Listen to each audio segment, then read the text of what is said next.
Hello guys, welcome to easy way study. I hope आप सभी अच्छे होंगे। सेशन स्टार्ट करते हैं। अपने बात कर रहे थे गियर बॉक्स के बारे में। गियर बॉक्स अपना टॉपिक चल रहा था पावर ट्रांसमिशन के अंदर। गियर बॉक्स में स्लाइडिंग मैश गियर बॉक्स अपने कंप्लीट कर चुके हैं और अब अपने बात करेंगे कॉन्टैक्ट मैश की। कॉन्टैक्ट मैश गियर बॉक्स की अपने बात करेंगे। आई होप एप्लीकेशन जो है, अपना जो ऐप है वो आप सभी को चलाना आ गया होगा। एक इन्फॉर्मेशन है, नॉन टेक के नोट्स वहां पर बहुत ही मतलब सस्ते प्राइस में अपने डाल दिए हैं। उसको आप डाउनलोड भी कर सकते हो। बाकी आप डाउनलोड नहीं कर पाओगे, पर आप नोनटेक के नोट्स जो है वो डाउनलोड कर सकते हो। वो इसलिए कि मैं इकट्ठे डालूंगा, क्योंकि अभी इतने ही नहीं है, अभी बहुत सारे नोट्स हैं जो भी मैं धीरे धीरे एक एक दो दो दिन के अंदर डालता जाऊंगा। जैसे ही मेरे पास कुछ जो भी अवेलेबल होगा वो सब आपके साथ शेयर करता जाऊंगा इन नोनटेक के नोट्स में, क्योंकि मैंने इसको मतलब अपडेट कर सकता हूँ। ये नहीं है कि आपको जो मिल गया वही रहेगा, नहीं। आपको मतलब ये अपडेट कर दिया जाएगा कि आप वहां से डाउनलोड कर सकते हो। जो भी करना चाहे वो कर सकता है, बहुत ही चीप प्राइस पे है। एप्लीकेशन डाउनलोड कीजिए आप सभी लोग। बात करते हैं गियर बॉक्स। तो रिवर्स गियर अपनों ने समझ लिया था किसका, स्लाइडिंग में इसका। आज अपने बात करेंगे, एक सेकेंड, हाँ, आवाज वगैरह सब सही आ रही है ना? Okay, sorry. आज अपने बात करेंगे अभी कॉन्टैक्ट मैश के बारे में। कॉन्टैक्ट मैश गियर बॉक्स और होप एनिमेशन है। एक मिनट में एनिमेशन ले लूं। गियर कहाँ है अपना?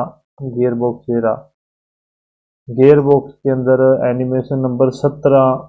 एक सेकेंड यार guys, मैं भूल गया था इसको रखना, कोई बात नहीं। ये कुछ आपको पहले मैं रफ फिगर दिखा देता हूं ताकि आपको ज्यादा अच्छे से समझ आ सके। अपने फिगर पे चलते हैं, फिगर दिखाता हूं मैं आपको।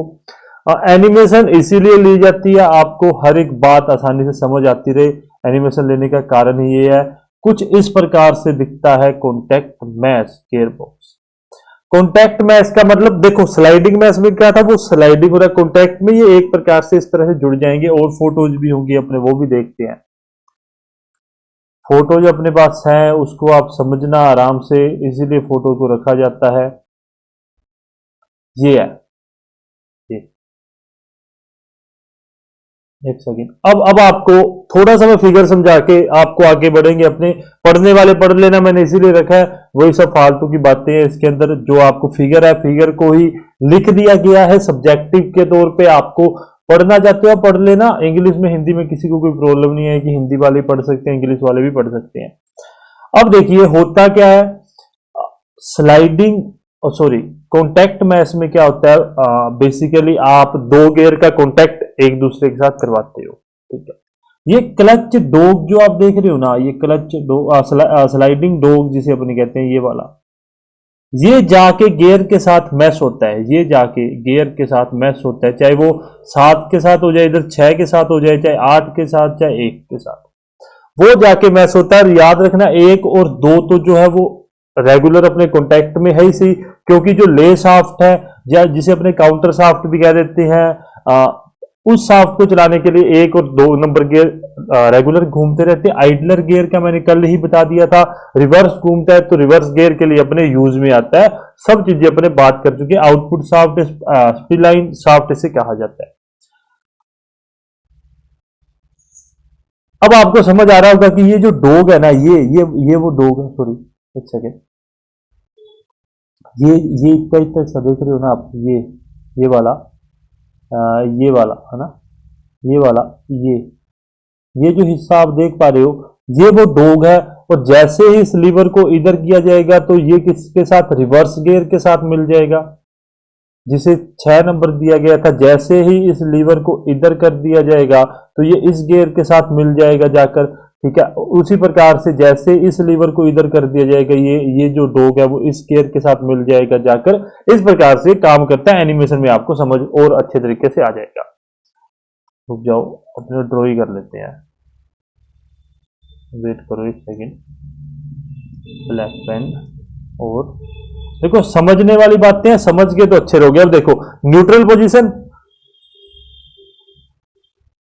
तीसरा गियर ये जाके इधर मिल गया, अब फिर न्यूट्रल पोजीशन, अब चौथा गियर ये जाके इधर मिल गया। ठीक है, देखते रहना, समझते रहना। रिवर्स गियर में वो वाला डॉग जाके इधर मिल गया और ये पहले गियर में ये इधर मिल गया। आपको दिख पा रहा होगा, यहां से आप देखोगे, यहां पर आपको दिखेगा ये सेकंड गियर लगा दिया। वीडियो को मैं आराम से चला देता हूं, खाली कर देता हूं। देखो अभी रुक जाओ, ये तीसरा गियर है, ये यहां आके मिल गया, ये फिर न्यूट्रल कर दिया। देन रिवर्स गियर लगाया तो रिवर्स गियर में वो ये वाली पुली चलेगी, ये वाली रिवर्स में। ये अभी देखो, ये पहला गियर लगा दिया, ये फिर न्यूट्रल कर दिया, ये दूसरा गियर इसके साथ अटैच कर दिया, फिर न्यूट्रल कर दिया। अभी तीसरा गियर लगाया, वो इसके साथ कर दिया। ठीक है, ये भी समझ गए होगे आप। चौथा गियर इसको डायरेक्टली अपने निकाल देंगे। अभी यहां पर आपको ये खांचे दिख रहे हैं, ये फोर्क भी दिख रहा है, तो ये सब आपकी वर्किंग है, ये आप समझ जाओगे। मतलब अभी तक समझ चुके होगे आप इंटेलिजेंट हो सभी के सभी। एक नॉर्मल सी वीडियो से आप अब समझ गए कि इसकी वर्किंग किस प्रकार से होती है। आगे चलते हैं।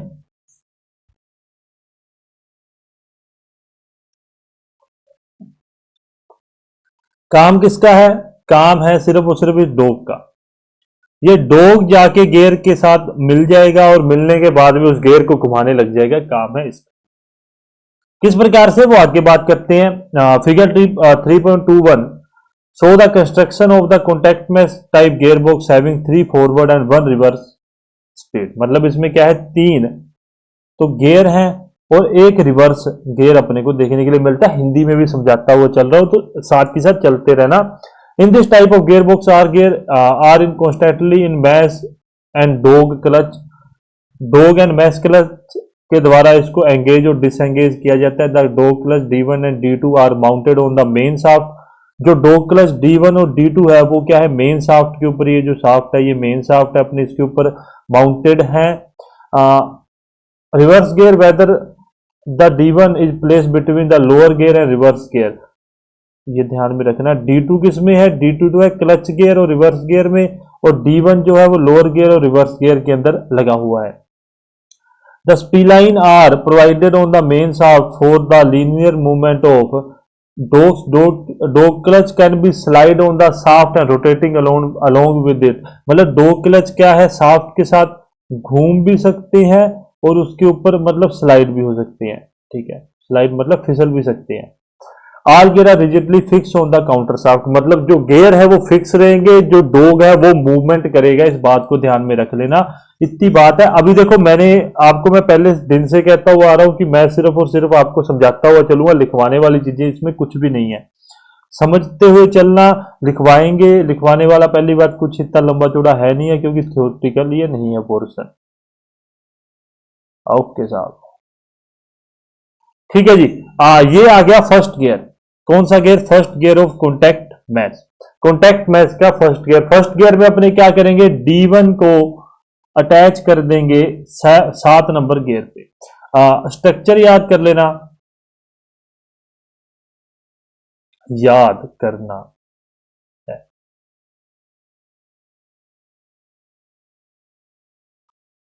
ठीक है, D1 को जो डॉग है उसको अपने मतलब मैश कर दिया या उसको जो जोड़ दिया।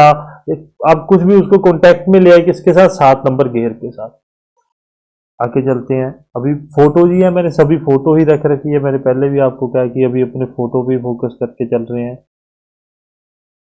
अच्छा, फर्स्ट गियर के बारे में यहाँ लिखा हुआ है, वहां वो भी था। एक काम करते हैं, मैं उसी पे चलते हैं, इसको क्लियर कर देते हैं, पेज को क्लियर कर देते हैं और आराम से उस चीज को लिखना चालू कर, उस चीज को आराम से लिखेंगे। फोटो नंबर 20 है ना, सिलेक्ट कर दिया। यहां तक दिख जाएगा आप सभी लोगों को, कोई प्रॉब्लम नहीं होगी। ठीक है, यहां तक आपको दिख जाएगा। फोटो वो दूसरी लगा देते हैं। आपको बेसिकली मतलब आपको एक तो किस प्रकार से वो जा रहा है और किस प्रकार से वो मिल रहा है वो याद रखना है। और मुझे नहीं लगता कि इसमें से कोई इतने बड़े और मतलब इंपॉर्टेंट MCQs भी बनेंगे। नॉर्मल चीज है। The dog clutch D1 is shifted, देखो D1 is shifted to the left side of engagement on 7 और पावर क्या होगी, 1 2 4 और 7 नंबर गियर से निकल जाएगी। इस बात को आप ध्यान में रख लेना। इतनी बात आप समझ गए हो। आगे चलते हैं। सॉरी, 7 नहीं आएगा यार उधर, रुक जाओ रुक जाओ रुक जाओ, एक दो 4 और 7 उधर गलत दे रखा है ना, इसको आप थोड़ा चेंज करना, रुक जाओ। हाँ, ये यहाँ ये नहीं आएगा, ये नहीं आएगा, इसकी जगह पे यहाँ पे आएगा 4। ठीक है, 1 2 4 और 7 नंबर गियर से अपनी पावर का ट्रांसमिशन हो जाएगा। इस बात को आप समझ गए हो। चलिए आगे चलते हैं। आराम से समझ रहे हैं यार। मैं अभी जितना भी आपका मेन मैंने फोकस कर रखा है वो मेनली फोकस कर रखा है कि आपको समझाना है। इंग्लिश हिंदी में कोई प्रॉब्लम नहीं आएगी, समझने में आपको किसी प्रकार की दुविधा नहीं आएगी, ये तो मुझे पक्का पता है कि आप सभी इतने इंटेलिजेंट हो, आपको इस चीज में कभी कोई भी प्रॉब्लम नहीं आनी चाहिए। अच्छा साहब, सेकंड गियर में क्या है, 1 2 3 और 8, 1 2 3 और 8, इसका मतलब जो क्लच D2 है यार, ये ना गलत।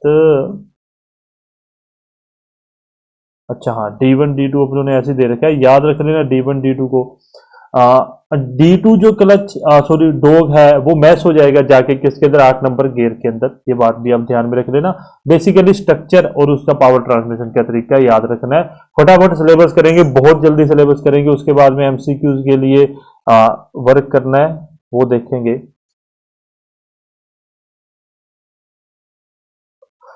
फिगर है इसके साथ, एक सेकेंड, फिगर पड़ा है, फिगर है इसका, हाँ है। ये लो, ये हो गया अपना फाइनल गियर, थर्ड गियर जिसे अपने कहते हैं। देखो, अगर यहां पर एक गियर ज्यादा हो जाएगा तो यहां पर भी एक अपने को ऐसे इस प्रकार से अपने को गियर वगैरह देखने के लिए मिल जाएंगे। तो दो क्लच होगा वो क्या होगा अपना, एक बढ़ जाएगा, इस बात को ध्यान में रख लेना। द क्लच D2, अभी देखो, अभी क्या होगा, ये जो D2 है ये सीधा जाके मैच हो जाएगा एक से, और एक से मैच होने के बाद में पावर निकल जाएगी इधर सीधी, और डायरेक्ट पावर जाएगी, तो मतलब वो क्या हो गया, टॉप गियर अपने कह देते हैं उसको, उससे ऊपर कुछ भी कोई भी गियर नहीं लग सकता। इस बात को आप ध्यान में रख लेना।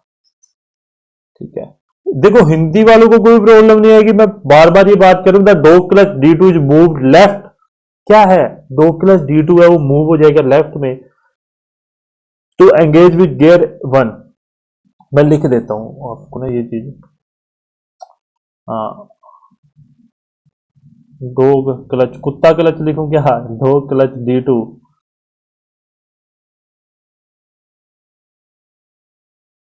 लेफ्ट में जुड़ जाएगा, जुड़ जाएगा, और पावर ट्रांसमिशन जुड़ जाएगा, बस इतना लिख लो, लेफ्ट में जुड़ जाएगा। ठीक है, दो क्लच D2 लेफ्ट में, इतना नहीं रुक जाओ, लेफ्ट में गियर एक के साथ जुड़ जाएगा। ठीक है, टॉप गियर अपने इसको कहते हैं, टॉप गियर स्पीड अपने इसको कहेंगे, इस बात को ध्यान में रख लेना। प्रोसेस क्या है, प्रोसेस कुछ नहीं है, एक के साथ सीधा जुड़कर पावर का ट्रांसमिशन सीधा निकल जाएगा मेन शाफ्ट की तरफ, कोई भी बीच में गियर नहीं आएंगे। आगे चलते हैं, बात करते हैं आगे अपनी, कितना नंबर हो गया था अभी तक मुझे ये भी नहीं ध्यान, ये हो गया रिवर्स गियर। रिवर्स गियर मैंने आपको बताया आइडलर पुली का आप यूज करोगे, आइडलर पुली नहीं यूज करोगे तो आपको रिवर्स गियर ही नहीं मिलेगा, क्योंकि आइडलर पुली के द्वारा ही वो एंटी क्लॉकवाइज घूमते हैं, मतलब वो उल्टी दिशा में घूमेगी गियर के, तो इसी कारण से अपने आइडलर पुली का यूज करते हैं। पावर का ट्रांसमिशन क्या होगा, एक दो, मतलब यहां से एक दो तो हो ही रहा है, उसके साथ में जो D1 जो अपना क्लच है वो जाके मिल जाएगा 6 नंबर में, जो D1 है वो मिल जाएगा 6 नंबर गियर में, उसके साथ साथ 1 2 5 और 6 से अपनी पावर का ट्रांसमिशन हो जाएगा, 1 2 5 और 6 से अपनी पावर का ट्रांसमिशन अपने को देखने के लिए मिल जाएगा। इतनी बात आप सभी लोग ध्यान में रखना।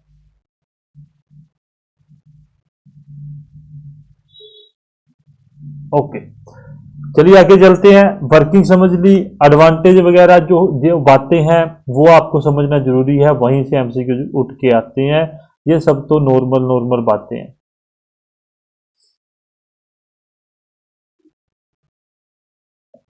अच्छा, as compare with the sliding mesh the contact mesh gear box mesh more readily with the gear having less danger of damage during meshing because the gear diameter are smaller with few number of teeth.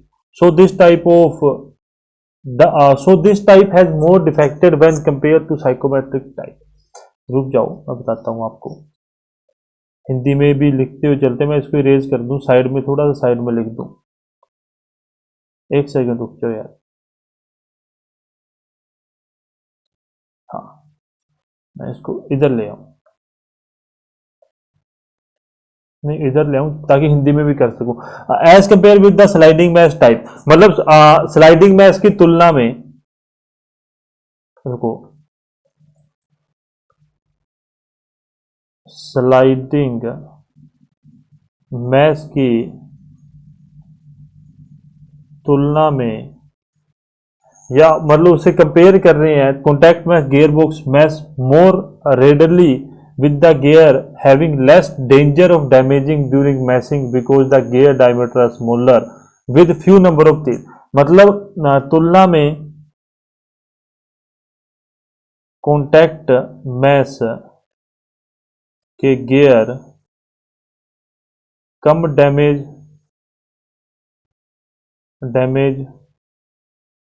होने, नहीं gear damage होने का खतरा कम है। ठीक है, तो sliding mesh की तुलना में कॉन्टैक्ट मैश के गियर डैमेज होने का खतरा कम है, इस बात को आप ध्यान में रखना है। So this type has more defected when compare to synchromesh type, वो अभी आगे अपने करेंगे। The necessity of double clutching is needed, so it is on not use for a large extension. रुको, अभी मैं बताता हूं। डबल डी क्लचिंग मैंने कल भी आपको समझा दिया था, अभी जो अपनों ने वीडियो देखी उसमें भी डबल डी क्लचिंग हो रही थी। मतलब कि आपने पहला गियर डाला, देन उसको पहले न्यूट्रल पोजीशन में लेके आओगे, न्यूट्रल में जाने के बाद में आप दूसरा, फिर न्यूट्रल, फिर तीसरा, इसको कहते हैं double D clutching. Double D clutching इसको कहते हैं। और ये अपने ध्यान में रखना, जो साइक्रोमैश टाइप करेंगे उसके अंदर अपना क्या है, डबल डी क्लचिंग की आवश्यकता नहीं पड़ती है। और बाकी अपनों ने स्लाइडिंग और कॉन्टैक्ट मैश किया है, इसमें अपने को डबल डी क्लचिंग की आवश्यकता रहती है। ठीक है, इसकी आवश्यकता अपने को रहती है, क्योंकि अपने को जो डोक्स है उसको ज्यादा मूवमेंट भी देनी पड़ती है। तो पहले न्यूट्रल, क्योंकि देखो अगर अपनों ने क्या किया, फॉर एग्जांपल अपनों ने न्यूट्रल नहीं किया और ये जो है इस पोजीशन पे है, मैं आगे समझाता हूं, ये इस पोजीशन पे है। अब मुझे क्या करना है, इसको इसके साथ मैश करना है, तो ये पूरा इतनी लंबाई चल के जाएगा, और उससे क्या है, गियर के टूटने का खतरा अपने पास बना रहता है। ठीक है, तो इस कारण से पहले उसको न्यूट्रल पोजीशन पे लेके आएंगे डोक को, और देन उसको इधर लेके आएंगे, ताकि ज्यादा लॉन्ग डिस्टेंस उसको कवर ना करनी पड़े। अभी फोटो में अपने को कम छोटी थोड़ा लगता हो, पर वास्तविकता में जो होता है वो इस प्रकार से होता है। अभी आप अपने जब मैं स्टार्टिंग में फोर स्ट्रोक इंजन या इंजन के बारे में पढ़ता था, मुझे ऐसा लगता था यार कि कितना स्लो प्रोसेस हो रहा है, कि कितना धीरे धीरे इंजन में पावर बन रही है, फिर उसको स्पार्क प्लग जला रहा है, फिर उसके बाद में एग्जॉस्ट निकल रही है, बड़ा स्लो प्रोसेस लगता था। परंतु वो स्लो होता नहीं है, अपने को भी पता है कि कितने मिली सेकेंड के अंदर पावर जनरेट की जाती है, वो सब अपने को पता है।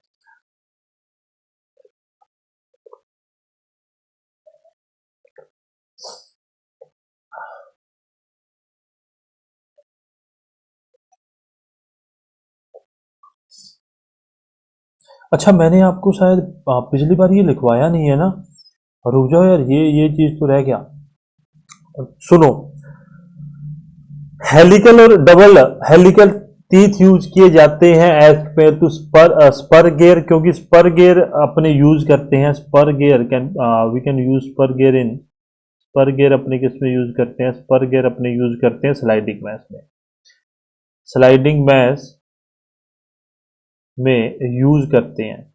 और हेलिकल और डबल हेलिकल गियर जो है वो अपने किस में यूज करते हैं, it can be use in इसमें यूज करते हैं। इस बात को आप ध्यान में रख लेना। हेलिकल और डबल हेलिकल गियर टीथ जो है वो अपने यूज करते हैं किसके अंदर, तो वो अपने यूज करते हैं कॉन्टैक्ट मैश गियर बॉक्स के अंदर। परंतु उसमें भी एक बात है, वो भी लिख लो, नोट डाल के मैं नीचे लिख देता हूं। रुको, मेरे ख्याल से आपके लिए एक एक फोटो और भी है, मैं वो देखता हूँ, उसको नीचे लिखते हैं, देन उसको लिखूंगा, मैं लिख देता हूँ आपको। यार ये बहुत प्रॉब्लम वाली बात है। कितनी नंबर फोटो मैं दिखा देता हूँ ताकि ना आप लोगों को कंफ्यूजन ना रहे। 28। मेरे को भी ये पहले नहीं होता था ये प्रॉब्लम। एक सेकेंड, कोई बात नहीं। हाँ, मैं ये लाइन ना अपने यहाँ पे नोट डाउन ही करनी पड़ेगी अपने को। खुदा, एक सेकेंड यार, थोड़ा सा लंबा प्रोसेस हो गया। अच्छा, और बताइए, आपने एप्लीकेशन वगैरह किस किस ने डाउनलोड की और किसने नहीं की, वो सब आप बताइए प्लीज ना। कैसा लगा एप्लीकेशन पे, क्या कुछ आपने खरीदा है या नहीं खरीदा, फ्यूचर में आपको क्या चाहिए। आपको काफी मेरे पास वैसे अच्छा कमेंट नहीं आए आप लोगों के कि मैंने आपको कहा था किस किस को इंटरेस्ट है कि अपने पेड कोर्स लेके आए एमसीक्यूज के लिए, परंतु उस चीज के बारे में आपने कोई भी अच्छा वो नहीं दिया, रेस्पॉन्स नहीं दिया। प्लीज अगर आपको नहीं चाहिए मुझे बता सकते हो, अपने कैंसिल कर देंगे, कोई कोई लंबी चौड़ी बात नहीं है। बाकी मुझे पता है अभी अभी भी बहुत सारे बच्चे, हाँ एक न्यूज यार, आपको इस मंथ में आपको आपकी वैकेंसी देखने के लिए मिल जाएगी। आपको नोटिफिकेशन देखने के लिए मिल जाएगा फॉर्म पर, चाहे कभी फिल हो वो नहीं मैं कह सकता, परंतु आपको आपका नोटिफिकेशन देखने के लिए पक्का मिल जाएगा। इस बात को ध्यान में रखना। मैं यहीं पे लिख देता हूं, मैं पीछे ही लिख देता हूं। हेलिकल और डबल हेलिकल गियर अपने यूज करते हैं कॉन्टैक्ट मैश में, स्पर गियर अपने यूज करते हैं स्लाइडिंग मैश में। ये बात आपको सही मतलब समझ आ गई होगी। और वही मैं बात करूं यदि कॉन्टैक्ट मैश के आइडलर गियर के बारे में, तो वहां पर अपने स्पर गियर यूज करते हैं, स्पर गियर यूज करते हैं। ठीक है, मैंने ये बात लिखी नहीं है, पता नहीं मेरे दिमाग से कैसे निकल गई। मैं वैसे लिखता हूं हर एक बात, पर पता नहीं, चलो हो जाता है, कोई बात नहीं। हेलिकल और डबल हेलिकल गियर अपने यूज करते हैं कॉन्टैक्ट मैश में, स्पर गियर यूज करते हैं स्लाइडिंग मैश में, परंतु कॉन्टैक्ट मैश के आइडलर गियर में अपने स्पर गियर का ही यूज करते हैं। ठीक है, ये हो गया। वैसे ये दिख रखा है स्पेक गियर, ठीक है। हेलिकल और डबल हेलिकल, इसी में पहले में यही लिखा हुआ है, हेलिकल और double helical T it can be use for a gear instead of spur gear except reverse gear. मतलब रिवर्स गियर में अपने जो आइडलर गियर है उसके अंदर अपने क्या यूज करते हैं, रिवर्स गियर में अपने यूज करते हैं स्पर गियर, और बाकी सभी गियर जितने भी होते हैं वो हेलिकल और डबल हेलिकल होते हैं। So quicker gearing can be achieve. इससे क्या है, जो गियर है वो क्या है, जल्दी से शिफ्ट हो जाते हैं। Synchronized devices can be use for smooth engagement of gear.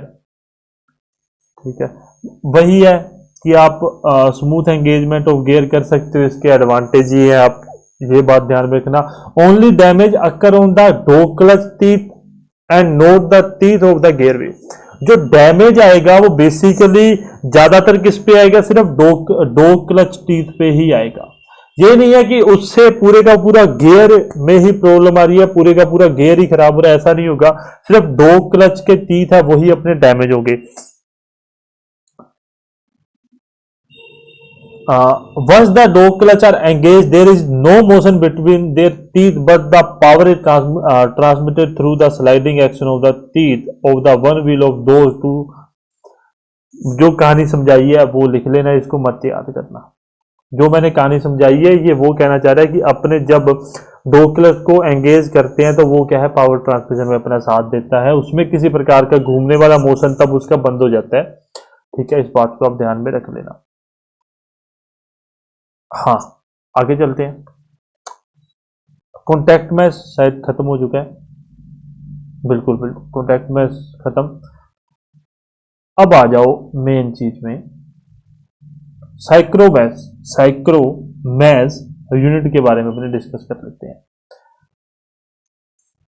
अच्छे से चल रही है क्लासेस यार। मैं हमेशा एक बात कहता हूं अपने बढ़िया, अभी आज का दिन, कल परसों 3 दिन और लगेंगे, आज का जोड़ के और आगे के 2 दिन और गियर बॉक्स खत्म हो जाएगा। उसके बाद में देखते हैं, अभी समय का नहीं पता यार कितना समय अभी और लगेगा नहीं लगेगा। तो बस ये है कि अपनी 25-30 क्लासेस का कहा था, तो 25-30 क्लासेस में आपका ये सिलेबस कंप्लीट करवा दिया जाएगा। और आप लोग क्योंकि मैसेज भी आते हैं, कईयों का फोन भी आता है, जिनसे मेरी फोन पे बात होती है, आपको कोई चिंता करने की जरूरत नहीं है। क्योंकि मैं इससे पहले कभी भी, बहुत टाइम हो गया जब मैंने स्टार्टिंग की 1-2 क्लासेस ली थी, मैंने तभी ये बात की थी कि अपन पेड कोर्स के ऊपर मूव करेंगे, एमसीक्यूज करवाएंगे, ये करवाएंगे, वो करवाएंगे। उसके बारे में मैंने बात करनी बंद कर दी थी। उसका रीजन था कि मुझे ये था कि मेरे पास समय नहीं बचेगा आपको ये सब कुछ करवाने के लिए। अगर मेरे पास समय हुआ तब मैं करवाऊंगा, पर अब मुझे पता है कि अपने पास बहुत समय है, तो एमसीक्यूज के पेड कोर्स डेफिनेटली अपने लेके आएंगे। 100% अपने एमसीक्यूज के पेड कोर्स अपने लेके आएंगे।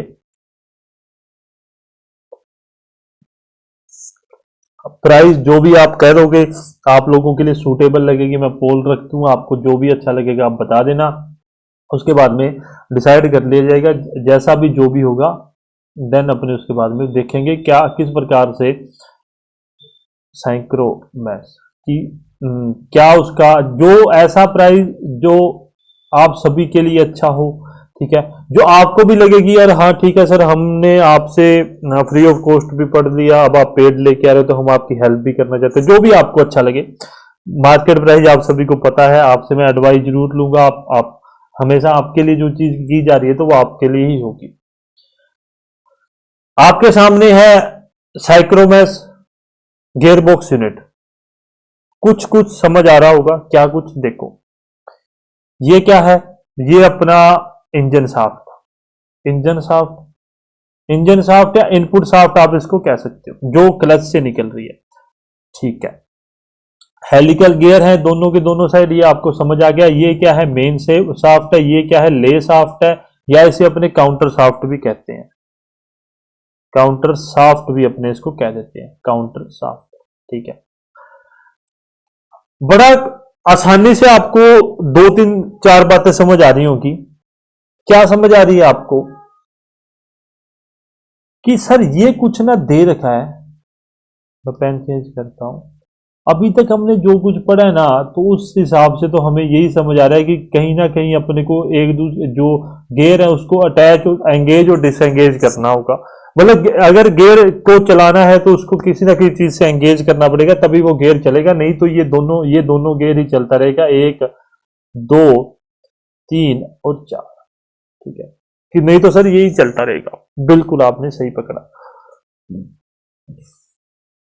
देखिए जो मैं पहले लिखवा दूं क्या आपको, कोई बात नहीं। जो ये अपनी स्लीव है ना, ये जो स्लीव आप देख रहे हो, ये आउटर स्लीव है, ये इनर स्लीव है। यही इस प्रकार से, जिस प्रकार से स्लाइडिंग मैश काम करता है, जिस प्रकार से कॉन्टैक्ट मैश काम करता है, उसी प्रकार से ये भी स्लीव अपनी काम करती है ये मैकेनिकल ट्रांसमिशन का, मैनुअल ट्रांसमिशन का ही एग्जांपल।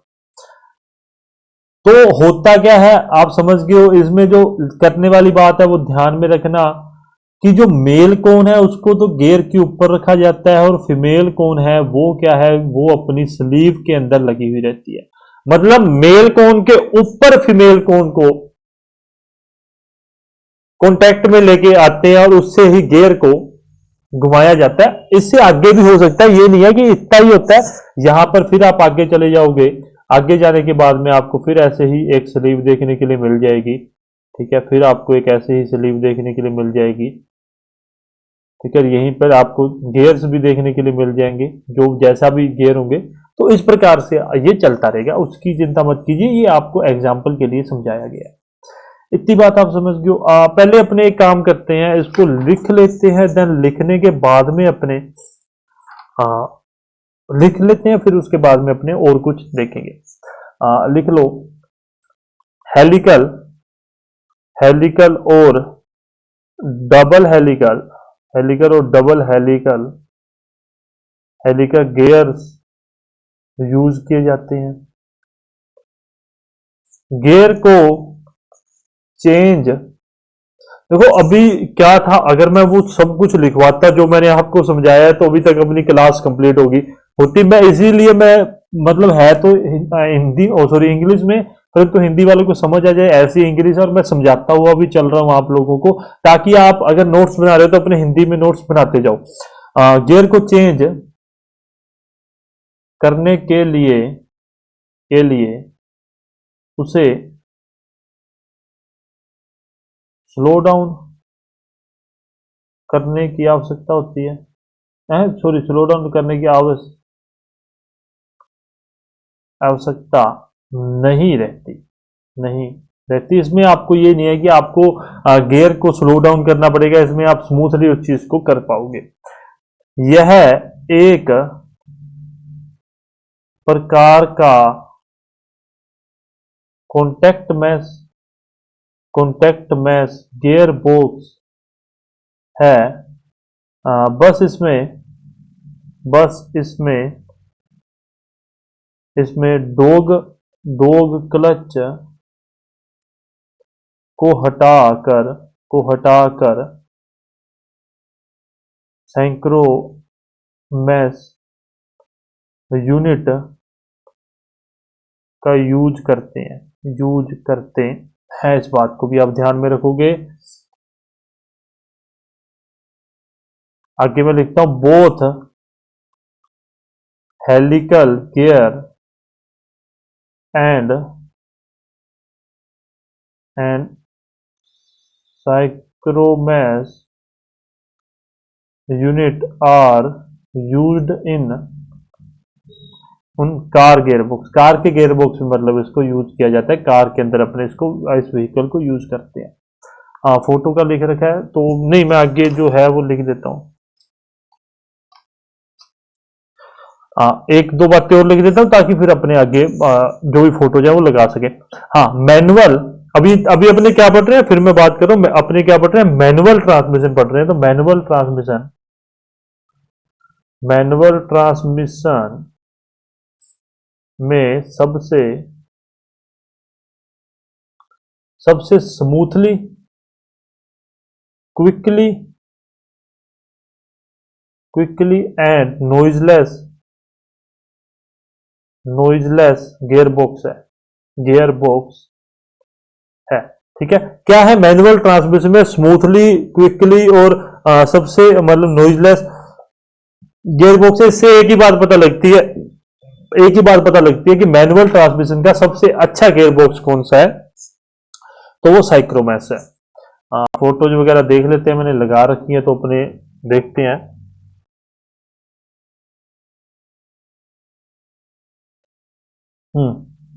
फोटो देख लो, ये रही फोटो।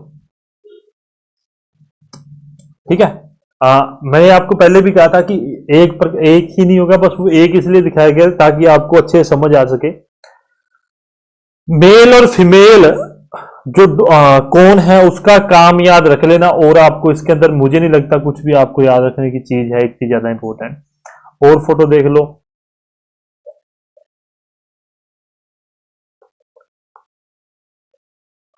कुछ इस प्रकार से ना, कुछ इस प्रकार से, ये मेरे कृपाल सिंह से उठाई हुई है। मैंने जितने भी कटआउट, जितना भी अब कुछ पढ़ा रहा हूँ वो मैं, मेरे पास एक बुक है मैं उससे ही पढ़ा रहा हूँ, मैंने वो डाली भी है। मैं ना एक काम करूंगा,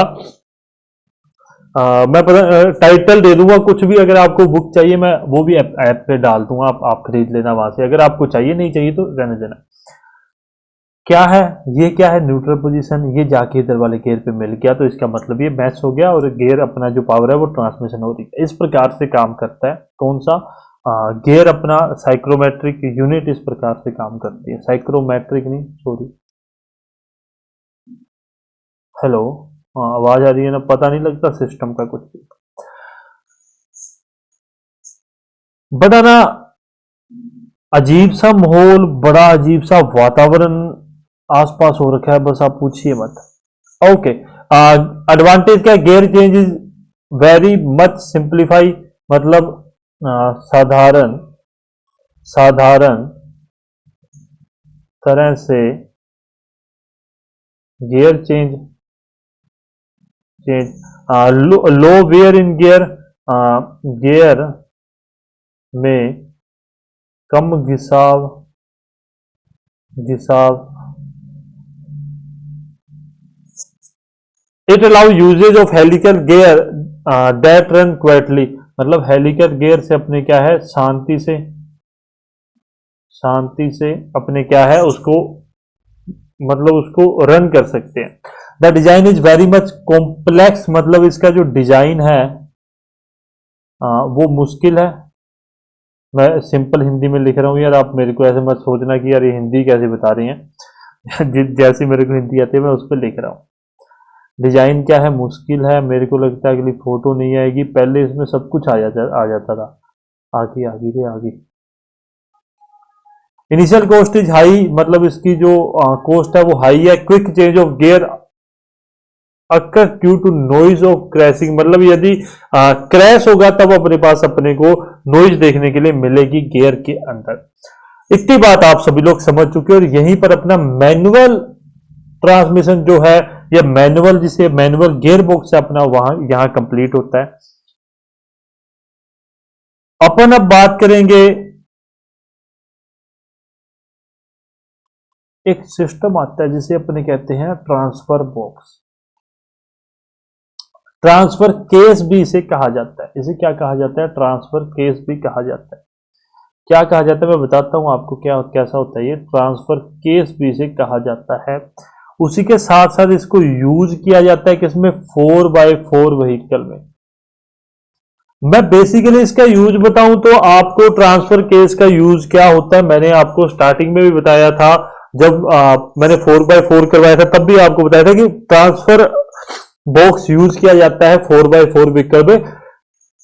इसी के द्वारा ही दोनों डिफरेंशियल को जो आगे और पीछे 4x4 व्हीकल के लगा होता है उसको पावर का डिस्ट्रीब्यूशन किया जाता है, पावर को ट्रांसमिट किया जाता है। क्योंकि अभी तक अपनों ने क्या पढ़ा, अभी तक अपनों ने पढ़ा कि इंजन है, इंजन से क्लच आ गया, क्लच से गियर बॉक्स आ गया, यूनिवर्सल जॉइंट आ गया, प्रोपेलर शाफ्ट, फिर यूनिवर्सल जॉइंट, और यहां पर फिर आ गया डिफरेंशियल, डिफरेंशियल से एक्सल आ गया, एक्सियल से यहां पर व्हील आ गया। ठीक है, व्हील आ गया। परंतु अब मैं कहूं ये जो आगे डिफरेंशियल है और आगे जो फ्रंट व्हील है इसको 4x4 करना है, तो ये तो नहीं है कि यहीं से फिर एक प्रोपेलर शाफ्ट निकालेंगे फिर यूनिवर्सल जॉइंट, फिर ऐसा नहीं होता। इसमें क्या कर दिया जाता है, मतलब डायरेक्टली आप नहीं ऐसे कर सकते, किया ऐसे जाता है, यहां पर एक ट्रांसफर केस लगा दिया जाता है, उससे फिर इधर यूनिवर्सल जॉइंट और इधर यूनिवर्सल जॉइंट शाफ्ट फिर यूनिवर्सल जॉइंट, इस प्रकार से पावर को ट्रांसमिट किया जाता है। समझ गए हो? तो डायरेक्टली नहीं कर सकते, 4x4 के लिए अपने क्या करते हैं, 4x4 के लिए अपने यूनिवर्सल जॉइंट और सॉरी ट्रांसफर बॉक्स या ट्रांसफर केस का अपने यूज करते हैं।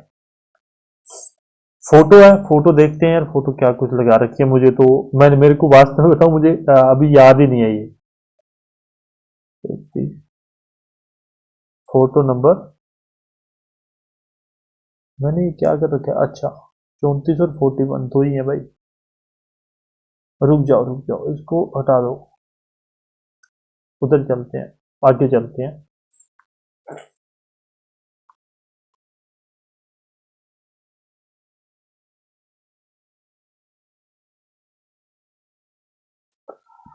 बड़ा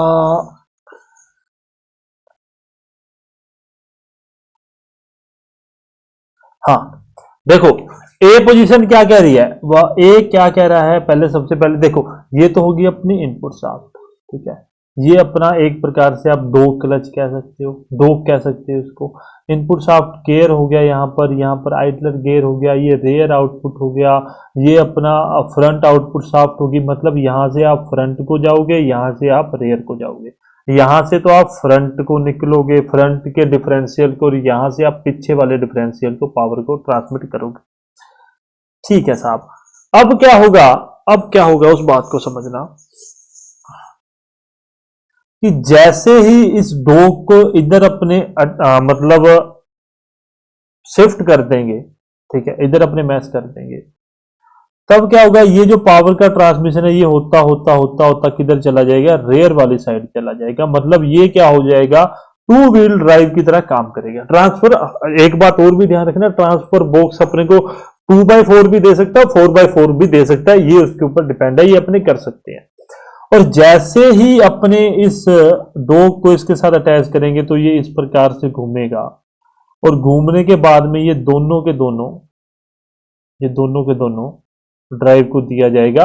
और ये जो डॉग बी है, वो भी जाके इस गियर के साथ मैच हो जाएगा। ये जो आउटपुट गियर अपना लगा हुआ है यहाँ पे, ये जो डॉग बी है, ये डॉग ए है और ये डॉग बी है, और डॉग बी अपना इस गियर के साथ मैच हो जाएगा, और इससे क्या होगा, चारों व्हील को पावर मिलनी चालू हो जाएगी। इस बात को समझ लेना, थोड़ा सा फिगर मुश्किल है पर इसकी वर्किंग को आपको समझना जरूरी है। WD मतलब क्या है, व्हील ड्राइव। ए क्या है, न्यूट्रल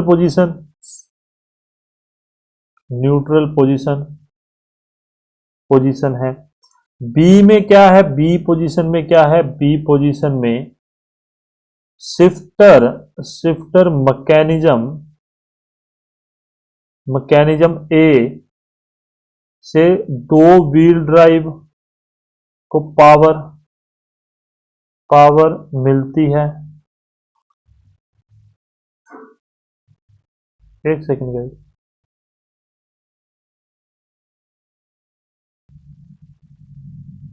हाँ चलिए क्लास कंटिन्यू करते हैं। कोई दोस्त आ गया था तो मैंने उसकी चप्पल की आवाज ही सुन ली थी बाहर से, मैं क्या ले भाई वो आ गया, और इसीलिए मैं रोक दूं नहीं तो बीच में डिस्टर्ब होऊंगा। सी पोजीशन की बात करता हूं। सी पोजीशन पे अपने पास क्या होता है, जी पहली बात यहां लिख रखे ना, 4 wheel drive in lower gear. मतलब सी पोजीशन पे अपने पास क्या होता है, shifter mechanism A and B से 4 व्हील ड्राइव को पावर मिलती है। आसानी से इस बात को भी आप समझ गए हो। एक फोटो नंबर 41 और लिख रखी है, मैं देखता हूं मैंने क्या है, क्योंकि मैंने इसको 2 हिस्सों में पढ़ा था, मैंने 2 बार अलग अलग जगह से पढ़ा था, तो हो सकता है कि कुछ ऐसा हो। ये रहा, ठीक है। अब आपको समझ आ रहा होगा ट्रांसफर बॉक्स का काम क्या होता है, कि यहां पर इसने एक तो इधर रेयर साइड में और यहां पर फ्रंट आउटपुट शाफ्ट में फ्रंट डिफरेंशियल रेयर डिफरेंशियल में इसको पावर को ट्रांसमिट कर दिया। ये होता है काम। आसान है यार, आसान भाषा में आसानी से आप समझ गए हो, ठीक है। इसके अदर नाम भी देख लीजिए, ट्रांसफर गियर बॉक्स कहा जाता है, ट्रांसफर गियर केस कहा जाता है इसको ट्रांसफर गियर बॉक्स भी कहा जाता है, इसको ट्रांसफर बॉक्स भी कहा जाता है। अलग अलग नाम है, लिखवा रहा हूं, ध्यान में रख लेना। इसको जॉकी बॉक्स भी कहा जाता है, और इसको टी केस भी कहा जाता है, ठीक है। समझ गए हो आसानी से। इससे आगे अपने ऑटोमेटिक ट्रांसमिशन के ऊपर मूव करेंगे। जैसे अपने ऑटोमेटिक ट्रांसमिशन सिस्टम है, ऑटोमेटिक गियर बॉक्स भी कहा जाता है, क्योंकि एपिसाइकिल गियर बॉक्स है, लंबा है, उसको समझाने में मुझे लगता है काफी समय लगेगा आप लोगों को, तो वो अपने कल की क्लास में कंटिन्यू करेंगे। आराम से क्लासेस चल रही हैं, पेड कोर्स आपके लिए अवेलेबल करवा दिया गया है। आपको ये बात ध्यान होगा, आपके लिए वीडियो भी बनाई थी, आप वीडियो में जाके देख सकते हो, डिस्क्रिप्शन में आपके लिए लिंक भी है। आप चाहे लैपटॉप यूज करते हो चाहे एप्लीकेशन यूज करते हो, आप उस चीज को भी फॉलो कर सकते हैं। रही बात नॉन टेक के नोट्स भी आपको अवेलेबल करवा दिए। नॉन टेक के नोट्स भी आपको बुक्स जितनी भी आपके लिए हेल्पफुल है वो अवेलेबल करवा चुके हैं अपने। इन फ्यूचर आपको कोई और बुक चाहिए होगी जो आपको लगता है कि मार्केट में कॉस्टली है, हो सकता है मेरे पास पड़ी हो, तो मैं उसको भी अवेलेबल आपको करवा दूंगा। जो बुक, अच्छा एक एमसीक्यूज रह गए यार अपने कल पर, तो ये है ना 42 नंबर कर लेना, 42 नंबर कर लेना। What is the advantage of the high octane number fuel in petrol. Petrol car में उच्च ऑक्टेन अंक वाले इंजन का प्रयोग का क्या लाभ है। उच्च ऑक्टेन वाले इंजन, मेरे को आंसर नहीं, सॉरी मैंने एमसीक्यू नहीं पढ़ा, पर मुझे फिर भी पता है इसका आंसर क्या होगा, मैंने वो देख लिया, इसके अंदर सही है वो। सिटेन नंबर इज मेजर ऑफ, मैंने आपको ये लिखवा रखा है 100%। मैंने जिस वक्त आपको सिटेन नंबर कराना चालू किया था, मैंने आपको ये बात लिखवाई थी। देखो देख के करोगे तो वो आपकी सिरदर्दी है, नहीं देख के करना। सिटेन नंबर की हेडिंग देते सार पहली लाइन मैंने आपको लिखवाई थी, ये आंसर भी आपका सही होना चाहिए। सिटेन अंक मापक है। Octane number of iso octane is, मैं अगर इसके 100% सही ना हुआ ना, मेरे को 100% इसका आंसर सही ना मिला, तो आपसे बड़े बेवकूफ कोई नहीं है जिसने इसका आंसर सही ना किया। मैं आपको क्या ही बोलूं उसके बाद में। अगर आपने, मैंने आपको कहा भी था जब मैंने आपको सिटेन नंबर करवाया है, मैंने आप पिछली बार ही करवाया था शायद, कहाँ गया, हाँ हाँ हाँ, इसी वक्त मैंने कहा था कि आपको 2021 वाले एग्जाम में आपको ऑक्टेन नंबर का पूछा जाएगा। ऑक्टेन नंबर से दो चीजें आपको बताई थी, एन हेप्टेन क्या होता है वो पूछा जाएगा, और आइसो ऑक्टेन के बारे में पूछा जाएगा। आइसो ऑक्टेन के बारे में पूछा जाएगा, क्योंकि ये ऐसी चीजें हैं जो हर एक एग्जाम में देखने के लिए मिलती है, चाहे वो एसएससी लेती है, चाहे वो स्टेट, किसी भी स्टेट का एग्जाम हो, अपने को देखने के लिए जरूर मिलता है। तो अब भी आपके लिए ये दो बातें आपको ध्यान में रखनी है।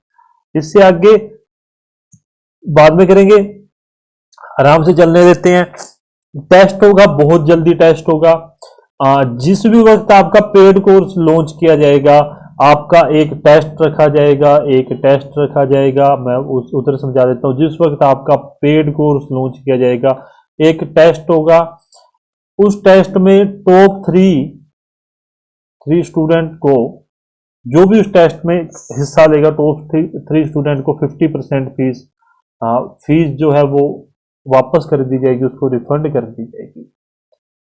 ठीक है, जो भी अगर अगर अगर उनकी काउंटिंग आपकी 50 प्लस रहती है तभी, अगर वो टेस्ट में 10 बच्चे आ रहे हैं तब अपने कुछ भी नहीं करेंगे। अगर 50 बच्चे अगर उस टेस्ट को देते हैं, अभी नहीं लेंगे। इसी कारण से मैं पेड पे फोकस भी नहीं कर रहा हूं। नोटिफिकेशन आने के बाद में जब सभी बच्चे एक साथ आ जाएंगे तब अपने इस चीज को करेंगे। यहीं पर खत्म करते हैं। वो यार गेट खुला छोड़ गया, तो अभी आवाज भी आ रही होगी शायद आपको बाहर से काफी ज्यादा। चलिए सेशन ही एंड करते हैं। अच्छा लगा लाइक कमेंट शेयर करना, ओहो, लाइक कमेंट शेयर करना, सब्सक्राइब करना। इजी वे स्टडी ऑफिशियल अपना टेलीग्राम पे ग्रुप है, आप ज्वाइन कर सकते हैं। एप्लीकेशन आप डाउनलोड कर सकते हैं, वेबसाइट पे आप जा सकते हैं, डिस्क्रिप्शन में आपको लिंक दिया गया है। 7822911112 आप कॉल कर सकते हैं मुझे। उसी के साथ आप नॉन टेक के नोट डाउनलोड कर पाओगे। मैंने ये अवेलेबल करवा दिए हैं कि आप डाउनलोड करके अपने पास रख सकते हो। जैसे भी आप फोल्डर बना के रखना चाहो, अलग अलग करके आप रख सकते हो। जैसे जैसे टाइम टू टाइम मैं उसमें कुछ और नोट्स डालता जाऊंगा, वैसे वैसे मैं आपको इन्फॉर्म करता जाऊंगा कि साहब आपके लिए ये नोट डाल दिए गए हैं, आप और डाउनलोड कर लीजिए। ये मत समझना कि यहीं पर इसको एंड किया जाएगा, ऐसा नहीं है। नॉन टेक को जितनी भी चीजें मुझे अवेलेबल हो पाएंगी वो आपको वहीं पर अपडेट की जाएगी। मतलब वन टाइम इन्वेस्टमेंट आप समझ लो नॉन टेक के। तो आपके लिए अच्छा रहेगा, आपको सब कुछ वहीं अवेलेबल हो रहा है। बाकी आप लोगों की मर्जी है। आपका दिन अच्छा रहे, धन्यवाद।